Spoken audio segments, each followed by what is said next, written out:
By late August 1944, Europe trembled beneath the rumble of American engines. From the hedgerows of Normandy to the ruins of Paris, the U.S. Army's armored columns rolled eastward in a metallic tide that no German map could contain. Yet for all the thunder of Sherman tracks and the staccato of .50 caliber guns, one sound worried the men in Patton's Third Army more than enemy fire: the hollow cough of a fuel tank running dry. Across the shattered villages of France, Allied momentum had become its own worst enemy.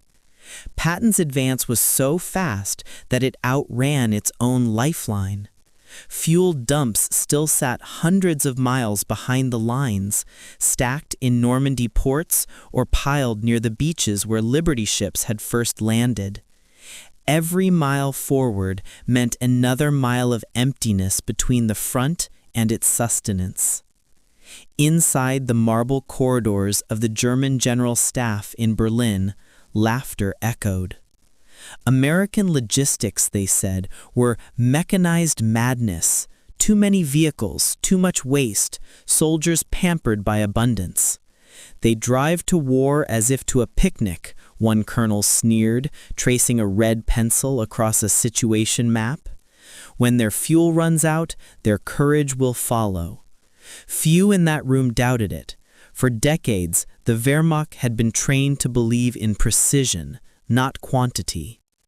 But in the muddy fields of northern France, a very different precision was forming. One measured not in polished boots, but in gasoline drums and human grit. On paper, the Allies had planned for a steady advance. In reality, the German retreat after the breakout from Normandy was so chaotic that it defied logistics entirely.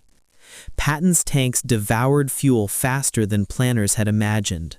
A single armored division consumed more than 100,000 gallons per day. By September 1st, some spearheads were halted not by enemy guns, but by empty jerry cans. Patton fumed in his command truck, staring at maps littered with stalled icons. "We can beat the Krauts only if we keep moving," he barked to his staff. "Gasoline is our blood. Get me more blood." But how? The French rail network lay shattered from Allied bombing. The Seine bridges were rubble. Every road still choked with wreckage and refugees. Someone needed to build a new artery across the body of liberated France. Fast, flexible, endless. The answer would come not from generals, but from truck drivers. In early September 1944, under orders from Supreme Headquarters, a radical plan emerged: a non-stop truck route from the Normandy beaches to the forward depots feeding Patton and the First Army. It would run like a conveyor belt, one direction only, 24 hours a day. Its name came from a red circular symbol painted on every priority shipment: the Red Ball Express. By September 2nd, convoys were already rumbling east.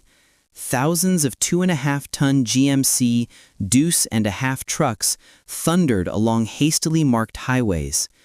The roads were closed to all other traffic. Signs painted with scarlet circles guided drivers through the night. MPs guarded intersections like lifelines. Most of the men behind the wheels were barely 20. Many were African American soldiers serving in segregated transportation battalions, men who had trained for work, not glory, and now found themselves racing through blackout darkness under threat of ambush or air raid. They nicknamed themselves the Haulers of Hell. "Keep 'em rolling" became their creed. Each driver knew the rule: no stopping, no turning back. Blow a tire, push on. Lose a headlight, follow the taillight ahead. At its peak, more than 6,000 trucks moved along the route, each loaded with drums of gasoline, ammunition, rations, and spare parts, the literal heartbeat of Patton's blitz.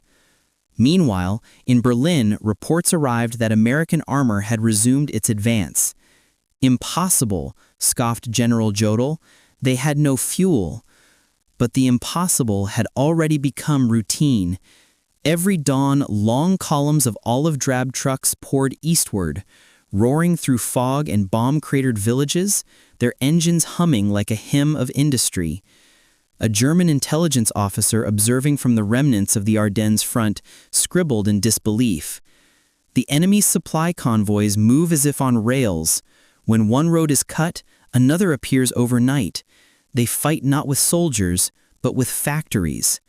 Factories, indeed. From Detroit to Dallas, American industry had been weaponized into motion. The same assembly lines that once built cars now produced the tires beneath the Red Ball's wheels. The same petroleum refineries that powered civilian life now fed the furnaces of war.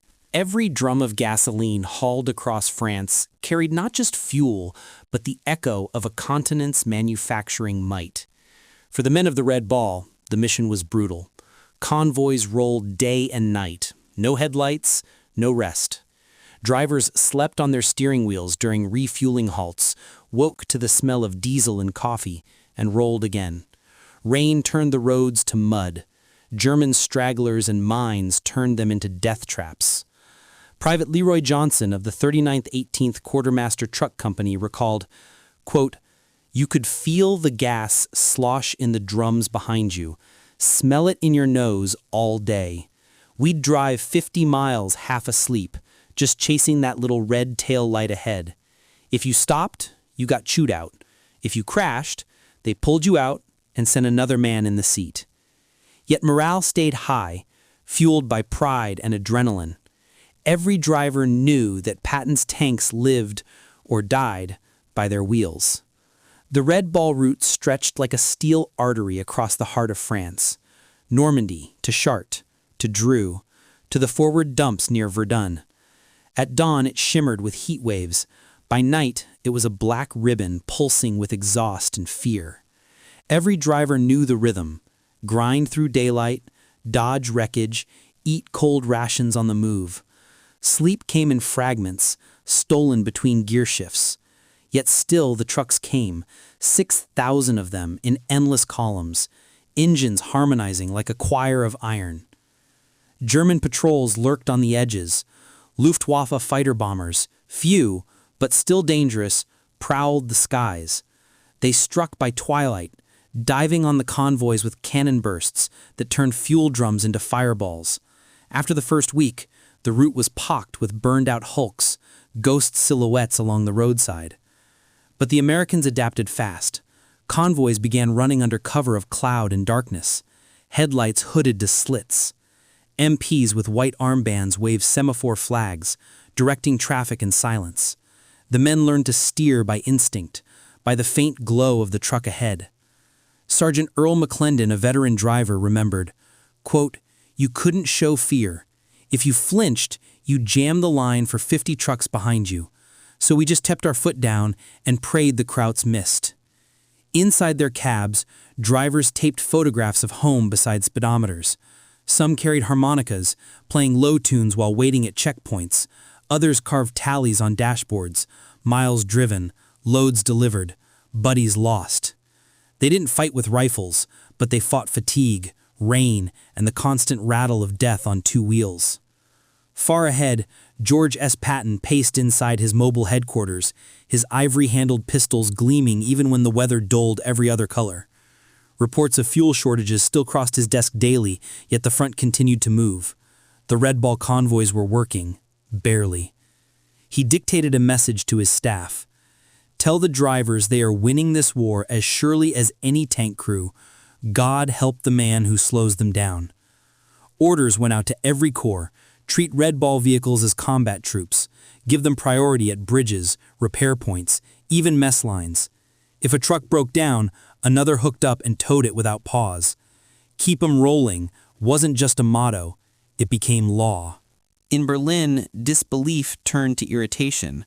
German logistics officers pored over aerial photographs showing endless American truck columns. How can they sustain this? One asked. Another shrugged. They have no discipline. Look at their formations, scattered, wasteful. But discipline wasn't the point. Adaptability was. American logistics operated like jazz, improvised, noisy, but unstoppable. Each driver was empowered to act, to reroute, to repair on the fly. When bridges collapsed, they built bypasses overnight. When depots emptied, new ones appeared from the horizon, shipped from another port by the miracle of coordination. By mid-September 1944, Patton's Third Army had advanced more than 600 miles from the Normandy beaches. Its tanks rolled through Lorraine, their turrets blackened from exhaust, their crews barely believing they'd come this far so fast. Each gallon of gasoline that reached them had traveled hundreds of miles by sea, rail, and finally by the Red Ball Express. A single Sherman burned nearly 1 gallon for every mile it advanced. An armored division could consume 100,000 gallons a day. The numbers were staggering, but the convoys kept pace. At Verdun, Patton's quartermaster, Colonel Thomas Hearn, surveyed a yard stacked with fuel drums. "It looks like chaos," a correspondent said. Hearn smiled. "That's what victory looks like, organized chaos." By the last weeks of September 1944, the Red Ball Express had become both legend and lifeline. What began as a desperate improvisation now resembled a moving city. Thousands of trucks, tens of thousands of men, engines droning across 1,000 miles of battered French road. The rains came early that autumn. Convoy drivers cursed the sky as water poured into their open cabs, turning the roads into rivers of brown slurry. Tires sank to their hubs, gasoline drums slid and banged against tailgates. When vehicles stalled, crews chained them together and dragged them forward, wheels screaming. Every load mattered. Every drum of fuel meant one more tank, one more assault gun, one more day of Patton's relentless chase across France. The threat wasn't just the weather. German resistance, though broken, hadn't vanished. Scattered units, Fallschirmjäger paratroopers, SS stragglers, desperate local defenders, harassed the convoys whenever they could. Near Chartres, a line of trucks stumbled into an ambush. Machine gun fire crackled from hedgerows, shredding tires and igniting 2 gasoline trailers. The convoy commander, a sergeant barely 21, ordered his men to drive through the flames. "Keep moving," he shouted, as black smoke rolled across the road. One truck exploded, its drums bursting like grenades. Yet the others roared through, wheels slick with burning fuel. None turned back. Later, when Patton heard of the incident, he said only, "That's what courage looks like in logistics." Most of the Red Ball's drivers were African-American troops from segregated quartermaster units. They worked under pressure few could imagine, long hours, dangerous routes, and little recognition. But among themselves they built a quiet brotherhood. They painted slogans on their trucks: "Hitler's gasoline," "Hell on Wheels Lifeline," "Keep it coming." Private Jesse Ward later said, "They said we weren't fit for combat, but every drum we hauled kept a tank fighting. I figured that made us fighters too." Despite segregation and poor equipment, their performance stunned observers. In 2 months, Red Ball trucks moved more than 400,000 tons of supplies, an achievement no army in history had matched. In forward depots, quartermasters became improvisers. They built repair stations from wrecked barns, siphoned fuel from abandoned German vehicles, welded trucks together from spare parts. Mechanics worked by lantern light, hammering axles straight, patching tires with canvas and wire. Every shortcut became a victory. When bridges collapsed under the strain, engineers laid pontoon crossings within hours. When German air raids cratered highways, bulldozers filled them before dawn.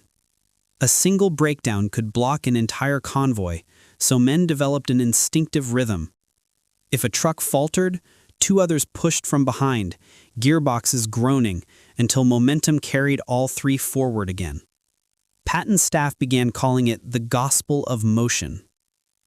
Captured German officers, interrogated after the fall of Paris, spoke with disbelief about the American supply miracle. "They do not fight by rules," one said.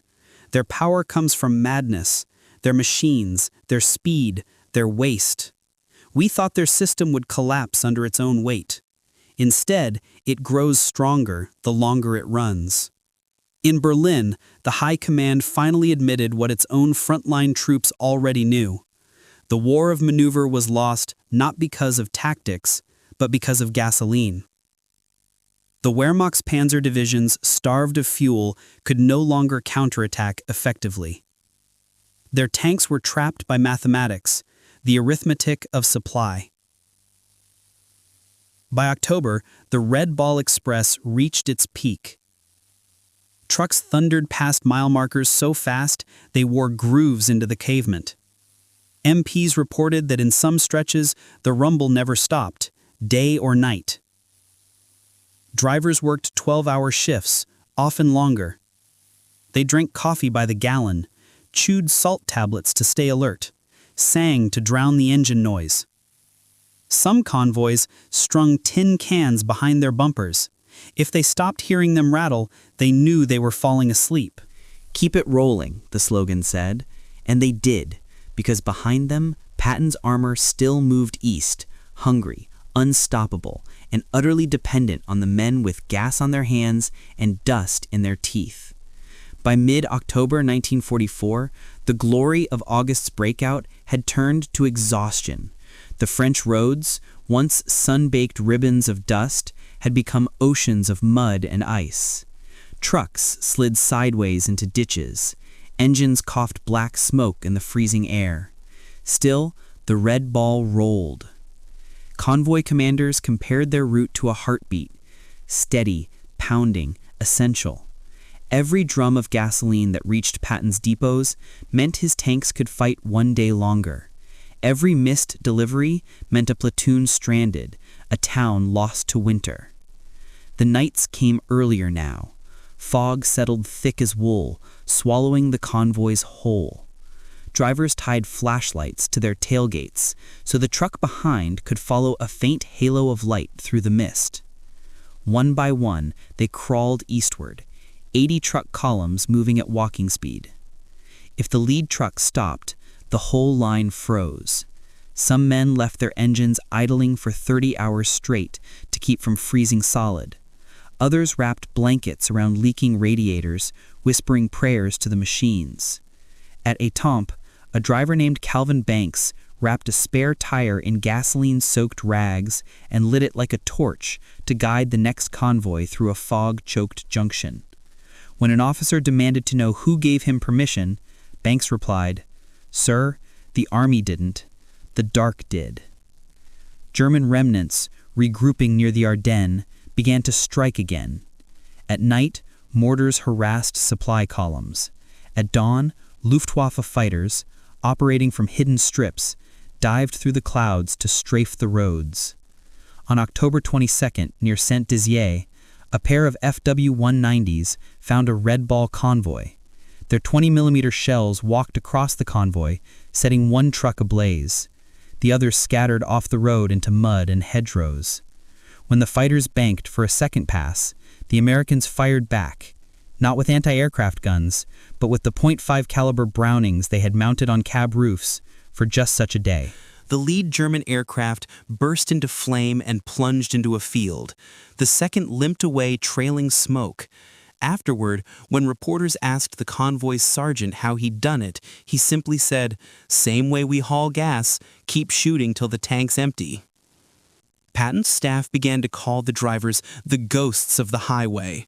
They appeared at dawn, delivered fuel, and vanished before dusk. Some depots never even learned the names of the men who kept them alive, yet the statistics told the story better than any medal could. Between August and November 1944, Red Ball trucks delivered more than 412,000 tons of supplies. The average turnaround per driver, 20 hours. The average sleep, 3. General Eisenhower later wrote, "No army in history has advanced faster or farther than the Third Army." Its success depended on the Red Ball Express as much as on its tanks. In early November, Patton visited a forward fuel dump near Nancy. He arrived in his staff car, stepped out into sleet, and watched as a convoy of mud-coated trucks rolled in from the west. Their engines sputtered, windshields cracked, men inside barely awake. Patton removed his gloves and saluted. "Gentlemen," he said, "you are the heroes of this war. Without you, my tanks are nothing but monuments." It was one of the few times the hard general allowed himself a compliment without a curse. When December came, it brought the German counteroffensive, the Ardennes, the Battle of the Bulge. The Red Ball routes were cut, bridges destroyed, weather unyielding. Yet fragments of the system kept moving. Drivers rerouted through Belgium, pushing fuel to Bastogne under artillery fire. One convoy of 30 trucks reached Patton's relief columns on Christmas Eve 1944. The drivers had been on the road for 48 hours straight, dodging shells and wreckage. They delivered every drum. The next morning, when the first M4 Sherman tanks roared toward Bastogne, their engines ran on that fuel. By January 1945, the Red Ball Express was winding down. Railways had been repaired, ports reopened. The emergency was over. The convoys that had once stretched from Normandy to the Rhine now disappeared into history's rearview mirror. But in the memories of those who fought, the image remained. Long lines of olive-drab trucks, headlamps masked, engines growling through rain and snow, carrying the heartbeat of an army. German generals who once mocked American softness later admitted their mistake. In post-war interrogations, one of them, General Heinz Guderian, summed it up with reluctant admiration. The Americans understood war as an equation of fuel and time. We never solved that equation. And for every gallon that reached the front, there was a driver who refused to stop. For them, victory didn't come with parades.